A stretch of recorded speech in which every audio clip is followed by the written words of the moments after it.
영상을 시청 및 청취해주시는 모든 분들 안녕하십니까? 자, 오늘 말씀은요, 골로새서 1장 24절에서 29절입니다. 골로새서 1장 24절에서 29절, 조금 길긴 하지만 제가 읽도록 하겠습니다. 나는 이제 너희를 위하여 받는 괴로움을 기뻐하고 그리스도의 남은 고난을 그의 몸된 교회를 위하여 내 육체에 채우노라. 내가 교회의 일꾼 된 것은 하나님이 너희를 위하여 내게 주신 직분을 따라 하나님의 말씀을 이루려 함이니라.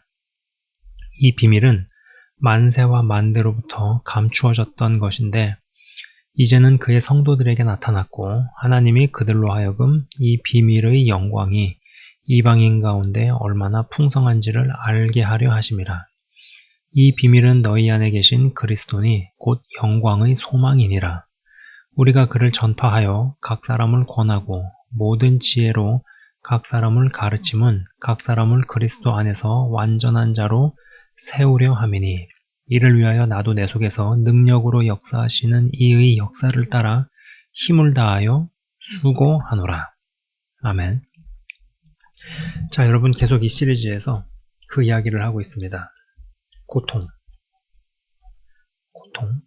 그리고 환희, 이게 한 몸이라는 이야기를 계속 하고 있죠. 예수님의 십자가 고난과 부활의 영광이 한 몸입니다. 그렇죠?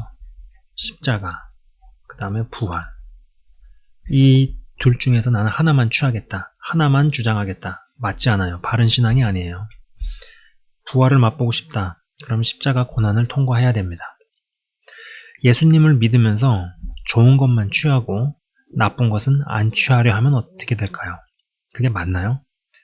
예수님을 믿기 때문에 좋은 부분이 있습니다. 그러나 예수님을 믿기 때문에 나에게 어떤 불편하게 만들거나 혹은 불이익을 가져다 주는 이런 부분들, 그런 것도 다 감내하는 수준까지 가야겠죠. 자, 영성의 최종 단계로 가면 갈수록 몸의 고난을 채우는 예수님을 위한 고난을 같이 짊어지는 단계로 간다라는 겁니다. 그러나 여러분, 사실 이러한 부분에 대한 이야기를 하면은 거의 많은 사람들이, 듣는 사람들이 굉장히 거북함을 느낍니다. 불편해하죠. 그러나 제대로 가보질 않았기 때문에 그러한 이야기를 하는 것일 수 있습니다.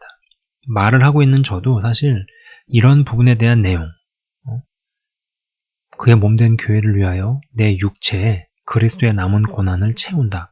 여러분, 이게 얼마나 좀 사실 겁나잖아요. 두려운 부분이 있죠. 그러나 우리는 성경에 있는 그대로를 다 믿고 받아들여야 한다라는 것이죠. 이건 취하고 저건 버리고 내가 편집해서 가위질해서 부활의 영광만 취하려고 하고 십자가의 고난은 나는 거부하겠다. 맞지 않다라는 것입니다. 누구나 피하고 싶어하고 외면하고 싶어하는 게 현실이라는 생각도 합니다. 그러나 아까도 말씀드렸다시피 어쩌면은 진짜 영적 현실을 못 보기에 외면하는 것일지도 모른다라는 것이죠. 잘 알아보지 않았기 때문에 그 입장으로, 그 성장 단계로 가보지 않았기에 그러한 이야기를 하는 것일 수 있다라는 것입니다. 자, 아까 읽어드린 대목에서 그리스도의 남은 고난을 그의 몸된 교회를 위하여 내 육체에 채우노라. 여러분, 이 신앙이 깊어질수록 무슨 사람이 가학성 변태가 되는 게 아닙니다. 고통을 즐겨하고 고통을 가하고 받는 것에 무슨 쾌감을 느끼고 이런 차원이 아니에요. 이러한 개념으로 사도 바울이 한 이야기가 결코 아니죠. 적법한 고난이 합당한 고통과 수고가 누군가에게 구원으로 이어진다라는 것을 알기 시작한다라는 것입니다. 자, 그리고 그러한 대목이 있었어요. 너희를 위하여 내게 주신 직분을 따라 하나님의 말씀을 이루려 한다. 이루려 하는 것이죠. 내가 주 안에서 적법하게 고통과 불편함을 경험하고 통과하면 다른 이가 주님 안에 비로소 거할 수 있게 되거나 그 사람이 내 안에 계신 예수 그리스도라는 고백을 할 수 있게 된다라는 것입니다. 여러분, 그러한 거 경험해 보신 적 있으세요? 다른 이가 은혜를 받기 전에 내가 먼저 무언가 마음에 힘든 일을 겪거나 감내하게 되는 일, 뭐 이런 거 경험해 보신 적 있습니까? 우울증이 심한 사람을 상담해주고 나가지고 그 사람은 자유함을 얻었는데 정작 내가 어떠한 몸을 앓게 되거나 어떠한 증상을 좀 앓게 되는 그러한 일, 뭐 단적인 예를 이야기하는 겁니다. 또 사역자로서 큰 은혜가 주어지기 전에 마음을 아프게 하거나 마음이 상하는 일이 벌어집니다. 저는 이때마다 그러한 생각을 해봅니다. 야, 사탄이 나를 정말 잘 아는가 싶은 생각을 하는 거죠. 이것을 무조건 영적이라고만 치부하기에는 이러한 패턴이 너무 자주 발생해 왔다라는 것입니다. 꼭 어떤 좋은 일이 있기 전에 누군가 앓거나 누군가 대신 몸빵을 치르거나 막 큰 집회가 열리기 전에 꼭 무슨 차량 충돌 사고가 난다든지 접촉 사고가 난다든지 하는 그러한 일들, 영적인 해석을 너무 하고 싶지 않아요. 근데 이런 일들이 너무 많은 걸 본다라는 것이죠. 이러한 패턴이 너무 많이 발생한다라는 거예요. 누군가 은혜 받기 전에 재산 손실이 일어난다든지 차량 사고가 일어난다든지 크나큰 부부싸움 등등이 벌어진다든지 이루 헤아릴 수가 없죠. 심지어는 누군가 은혜 받고 나서 사역자가 무슨 일을 당하는 경우도 있습니다. 너무 영적으로 치부하는 거 아니야? 라고 들이대기에는 이러한 사례가 너무 많다라는 것이죠.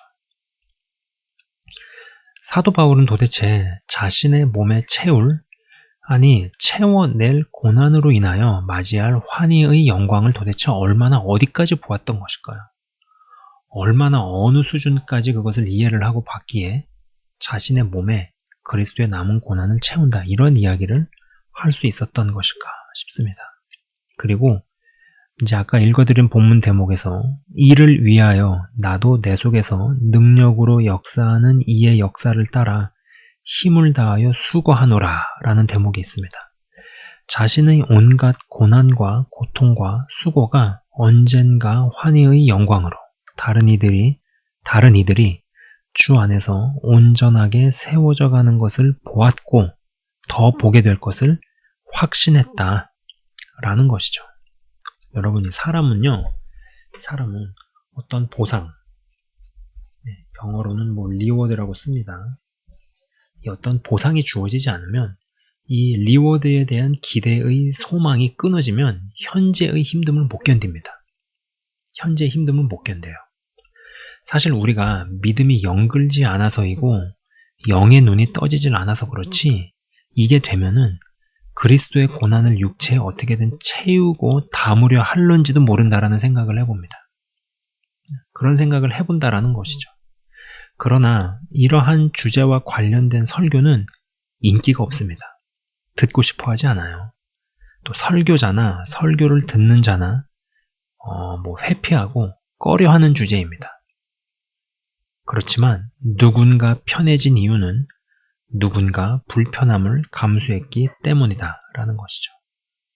내가 무언가를 누릴 수 있는 지극히 현실적 이유는 누군가가 그것을 되게 만들려고 피땀을 나 대신 흘렸기 때문입니다. 이유는 간단합니다. 이유는 간단해요. 한 개인이 고난과 고통을 감내합니다. 그리고 그것이 내게 가져다줄 환희의 리워드, 보상을 바라보고 또 그것에 대한 소망이 고난과 고통을 감내하게 하는 것 아니겠는가라는 것이죠.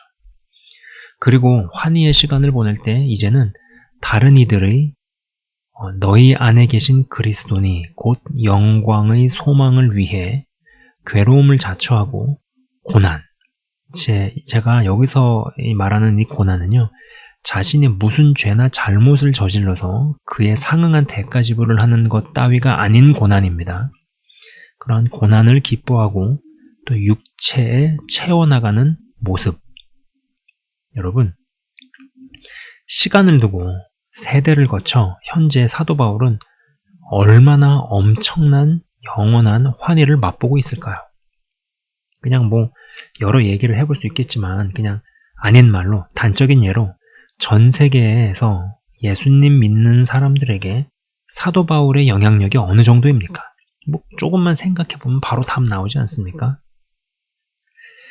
자, 주 안에서의 고통과 수고와 땀 흘림은 반드시 어마어마한 환희의 영광으로 이어지리라 라는 것입니다. 그리고 여기까지 자라나게 되어지고 장성한 분량까지 가게 되어지고 온전함을 향해 가게 되어질 때 정말로 우리도 너희를 위하여 또 다른 누군가, 또 다른 또 다음 세대를 위해서 너희를 위하여 받는 괴로움을 기뻐하고 그리스도의 남은 고난을 그의 몸된 교회를 위하여 내 육체에 채우노라. 정말로 이렇게 되어질 수 있다라는 것이죠.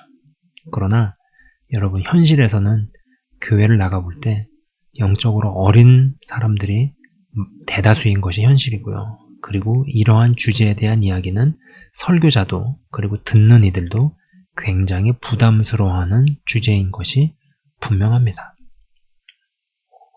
자, 여기까지 하도록 하겠습니다. 나의 불편함과 누군가를 위해서 대신 내가 짊어지는 고난이나 고통이나 불편함이나 괴로움이 누군가에게 유익으로 편리함으로 귀결된다. 이런 대목을 가지고 조금 이야기를 해보게 되네요. 잠깐 기도하고 마치겠습니다. 하나님 감사합니다. 우리가 하나님 말씀을 편의주의적으로 짜집게 하지 않게 하옵소서. 이것도 취하고 저것도 버리지 말라 하였습니다. 환희의 순간, 기쁨의 순간, 그리고 영광의 순간, 그러나 그 이면에는 괴로움의 순간과 눈물의 순간, 고통과 고난의 순간이 같이 맞물려 갑니다. 부활의 영광을 위해서 마땅히 십자가의 고난을 통과해야 함이 맞습니다. 영적인 부분의 원리도 그리고 이 땅에서의 어떠한 보상의 원리도 그러합니다. 주님, 그러나 이것이 더욱더 확장되어져서 정말 사도 바울과 같은 그러한 고백을 할 수 있는 자들이 되어지기를 소망을 합니다. 그리고 말씀을 짜집기해서 이거는 좋아 보이니까 또 실제로 좋으니까 취하고 저거는 괴로워 보이니까 또 좋아 보이지 않으니까는 은근히 무시하고 접하지 않으려고 하고 이러지 않고 있는 말씀 그대로 다 받아들이고 취하고 우리가 주님으로 말미암아서 좋은 것도 받았사오니 좋지 않아 보이는 것도 당당히 끌어안을 수 있는 하나님의 사람들 다 되게 하여 주옵소서. 주님 감사합니다. 영상을 시청 및 청취하시는 한 사람 한 사람이 온전함을 향해 더욱더 나아가게 하시고 믿음의 장성한 분량으로 나아가게 하시며 하나님의 기쁨이 되어지는 존재들 다 되게 하옵소서. 감사합니다. 예수 그리스도 이름으로 기도드리옵나이다. 아멘. 지금까지 시청 및 청취해 주셔서 대단히 감사합니다.